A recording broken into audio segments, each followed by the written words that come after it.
Assalamualaikum, we are from Group 4 and our presentation today about the economic toll of COVID-19. Our group members consist of 6 members. My name is Kamarul Akmal bin Anwar. Assalamualaikum, my name is Muhammad Izul Hakim bin Zulkifli.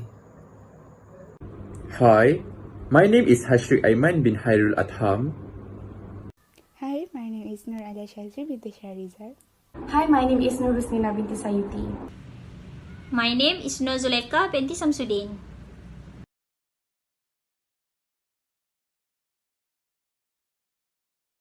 Tourism can be defined as the activities that will be provided, such as transportation, lodging, and entertainment to the tourists.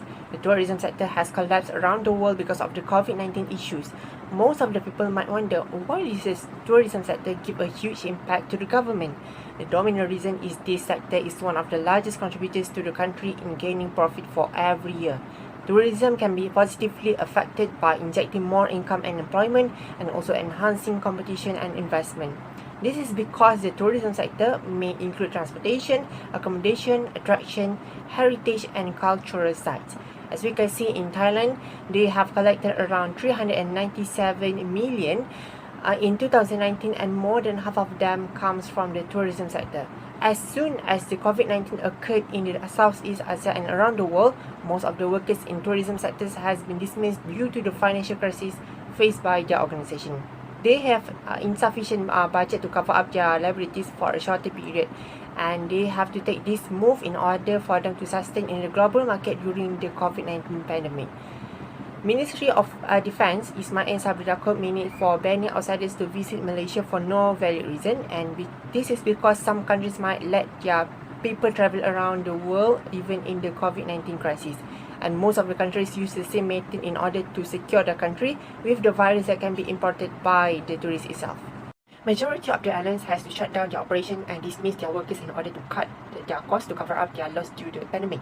For example, in Thailand, 500 out of 850 travel agencies have closed since the number of tourists keep decreasing drastically, and the airplanes were unoccupied since most of the passengers cancelled their tickets. For example, Air Asia, Malindo Air and also Malaysia Airlines cut off their employees' salary between 10 to 100% according to their position in the organisation.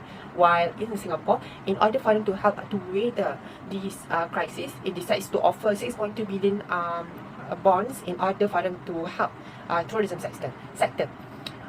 Even though Singapore has been the smallest country in the Southeast Asia, but they also incurred a lot of budget regarding these issues.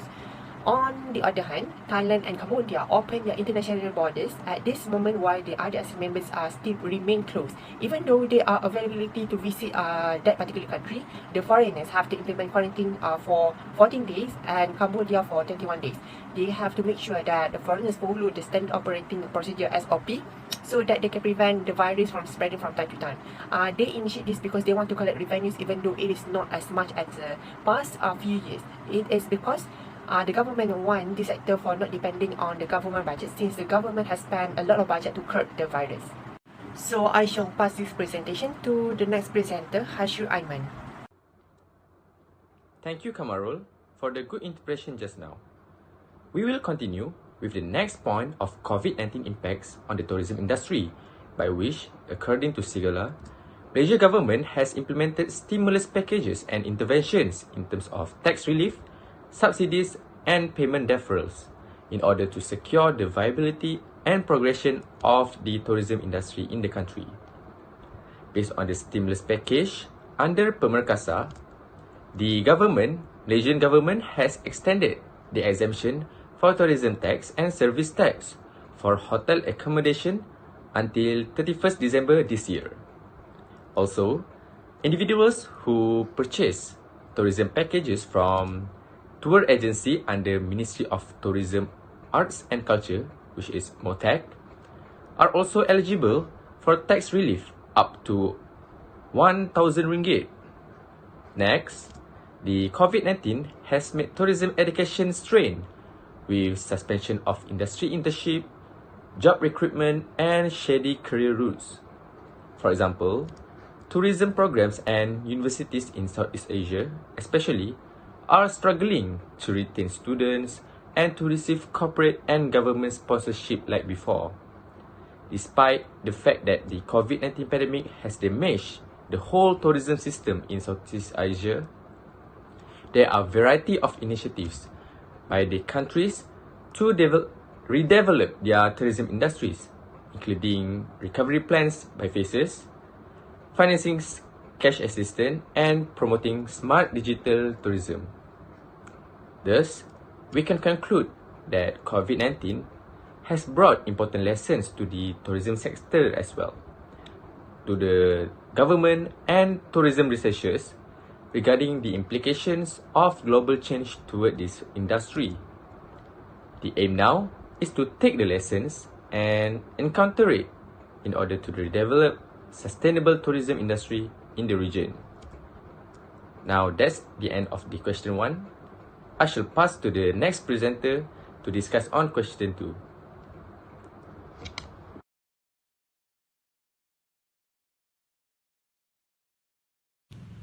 Firstly, the impact of COVID-19 towards the global economy is disruptions of trade and investment.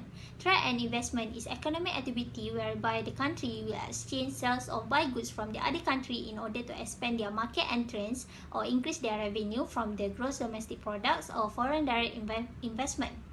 Furthermore, it helps the country to get the product or services that are not available in their country.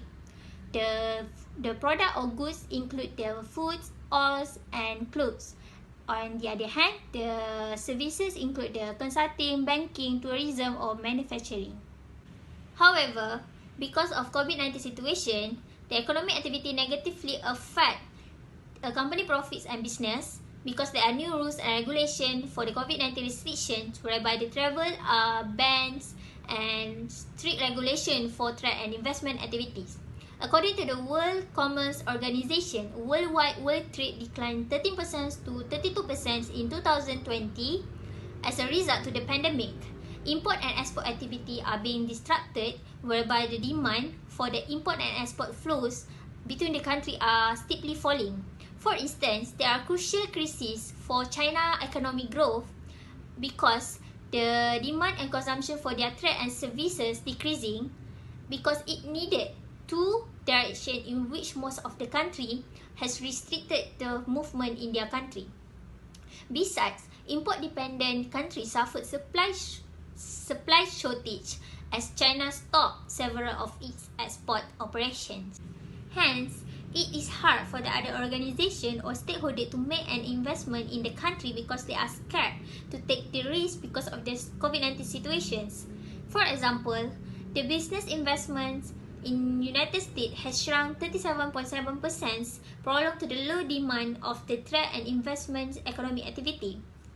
These circumstances demonstrate that COVID-19 situation has a significant negative influence on the country's gross domestic products, particularly in the countries that rely heavily on trade and investment activities such as China, United States, Malaysia, and Singapore. Moreover, according to the Stars newspapers, the co-founder of Air Asia, Tan Sri Dr. Anthony Francis Fernandez, stated that 90% of tourism industry and businesses has faced the biggest crisis during this pandemic situations. This shows that the major tourism countries such as Thailand experienced the biggest loss and deficits during the COVID-19 situation that influenced their trade and investments economic activity. Therefore, this pandemic situation not just lead to the loss of trade and investment, it also bring deficits towards the country. That's all from me, and I will pass the floor to the next presenter. Thank you. Next, among those affected by the decline in oil price are certainly the world's largest oil company. For example, evidence of challenging times for the oil market as well as the global economy that continue to fight the pandemic is the performance of oil giant Saudi Aramco itself. Saudi Aramco recorded a 50% decline in net income to $23.2 billion for the first half of 2020 compared to $46.9 billion in the same period 2019. The Saudi oil company total cash flow reached $21.1 billion for the first 6 months of the year, which also declined from $38 billion last year. Royal Dutch Shell is also no exception when reporting their significant financial loss after the depreciation of oil and gas assets due to the fall in global market price following this pandemic. This Anglo-Dutch oil giant recorded a net loss of 18.3 billion US dollar for the second quarter of 2020, which also significantly decreased from a net profit of 3 billion US dollar in the same period and 2.7 billion US dollar in the first 3 months of 2020. Another oil company, British Petroleum, has reduced its dividend payout by 50% to 5.25 cents per share, a figure greater than analyst forecast of 40%. The situation is inevitable given the huge debt burden, the decline in oil and gas demand, and the expected slow recovery of the global economy. In addition, movement control orders that are being implemented in several countries are also the cause of the decline in oil price in the market. This is because the movement control order has reduced our movement and slowed down the trading sector for import and export purpose. Indirectly, this has resulted in a lack of demand for oil for transportation, ship oil, as well as several other petroleum-based services that have long been important for certain countries. Moreover, one of the reasons for the fall in global oil market price is due to the reduced demand for oil, but its production is running as usual. The lack of human movement and the travel of import and export business will lead to a lack of oil consumption and the demand for oil will decrease. However, the oil producing company produce regular amounts of oil continuously, resulting in excess oil in the market. This has resulted in the fall in the price of the oil market due to more production than demand. That's all from me. Thank you, and I pass to the next presenter. Thank you, Izzal. So for the third global impact due to the COVID-19 is domestic demand. Domestic demand is the amount of the money that's spent on goods and services they have in the country. This is not only related to the people in the country, but also including the government and the company's activities. This shows that there is a cash flow happening in the country and shows that the high performance can lead into the stable economy. So it gives a benefit to the government and to the country itself. Domestic demand can help the country because in every price of goods and services, there will be tax included, and tax is one of the government income that can help to cover up some of the expenses. Domestic demand in Malaysia been decreasing since having this kind of virus. It's one of the economy sector that affected because government of Malaysia decided to have a lockdown due to the high cases of COVID-19. This lockdown is when there is no people can go out easily except for the urgent or important things they need to make it outside. Moreover, people are not allowed to buy unnecessary things offline.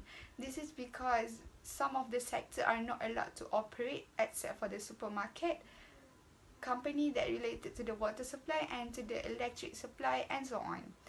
As recorded in Malaysia, there are negative 3.5% decreasing throughout the year and targeted there will be 2.7% increase to cover up what they have lost during this pandemic.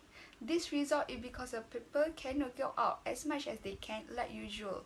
People need to control their movement to stop spread the virus widely to other people. In Malaysia, cases has been increased day by day until up to date it can be thousands cases. When people can't go out, their activities of buying and use their services are limited because some of the people are not able to buy online and not everything are available in online. So this is the reason why the domestic demand has been decreasing due to the COVID-19. Thank you. I will pass to the next presenter. Lastly, I'm going to talk about the other impacts of COVID-19 towards the global economy, which is capital outflows. Capital flow is the movement of financial assets between international markets, while capital outflows is the movement of the assets flowing out from the market. So capital outflows is considered as unwanted situation because most probably it will disrupt the instabilities of politics and economy of the country. Capital outflows affects the depreciation of regional currencies in the most of Southeast Asian countries since the global pandemic happens. According to the Institute of International Finance, the capital outflows of emerging markets have surpassed the amount of almost 100 billion US dollars this year. Indonesia had seen an outflow of 8.2 billion US dollars and experienced a decline of about 14.5% up to now. Economy of Indonesia is the largest in Southeast Asia and one of the reasons behind the huge decline of their currency exchange rate. Rather than economic factors, non-economic factors also affect their market declination in terms of the insecurity of their socio-cultural situation that could upset the whole economic performance. When there is such conflict, market participants will have guts to invest in the country because it might cause high risk of fluctuations. Therefore, the foreign direct investment will go low and the reason for the decrease in currency rate. Same as Indonesia, Thailand baht, Malaysian ringgit, as well as Singapore dollar were affected with the capital outflows impact during COVID-19 global crisis. According to UDA 2021, Thailand's economy suffered from a lack of economic stability among common traders in Southeast Asian currencies in the first quarter owing to a lack of visitor spending. According to Refinitiv data, Thailand baht devalued 4% against US dollar to 31.24. Thailand's current account went from a surplus of 6.6 billion US dollars in the third quarter to a deficit of 1.4 billion US dollars in the fourth quarter of 2020, down from a surplus of 6.6 billion US dollars in the third quarter and 11.5 billion US dollars in the previous year. Malaysian ringgit and Singapore dollar each fell by more than 4% from March 2 to March 19. As Thailand, Malaysia also could not run most economic activities due to the border restriction that makes the reason of the depreciation happen. Also, the Malaysian ringgit currency rate depreciation falls down due to the same factors as Thailand, which is the lack of visitors tourist spending. Central banks are involved to shore up the currency rate to avoid capital outflows. In this outbreak, strengthening the financial conditions together with potential efforts are important to withstand accommodative monetary policy and build up the economics. In conclusion, the COVID-19 crisis had impacts on the global economy in many aspects. There is so much uncertainty about how the epidemic will play out over the next few months and beyond, so predicting the final economic impact on the Southeast Asia is quite challenging. Some vital and wise approaches that must be taken by the government in order to overcome this issue. So I think that's all for our presentation. Thank you so much.